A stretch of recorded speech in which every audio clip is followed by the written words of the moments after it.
Hello, Stephen. We are so glad to have you today. Multiple global events occurred in recent years: the pandemic, the persistent COVID environment, elevated global inflation, and geopolitical tension. As a result, actually, commentators now said that we are living in a new normal. How these events impacted the global healthcare sector? Well, thank you, Miranda, and thank you for hosting this session, and a pleasure to be here in Hong Kong. There have been some headwinds, clearly, from this new normal. Our companies we track closely have faced inflationary challenges, labor shortages in particular. If you look at the provider sector, shortages of nurses, increased wages have led to headwinds for those firms. We've seen in manufacturing on the med tech side, inflation impact costs of things like chips, oil, which impacts not just resins, but also transportation costs. So there's a real headwinds.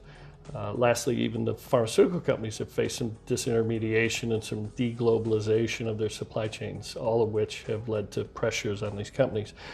All that said, we do see those pressures waning somewhat here in recent weeks, which is encouraging. And I would note that despite those headwinds, we do see some tailwinds, ironically, from COVID. The first of which we'd highlight is just a meaningful validation of the biopharmaceutical and medtech arenas, their business models and research-based, science-based companies being able to bring forward vaccines, therapeutics for COVID, as well as the diagnostic testing in record time, is a real proof point as to why this is an important foundational industry for the broader economy. Lastly, I'd note that ironically, we actually see some real tailwinds coming out of COVID, out of the pandemic into an endemic state.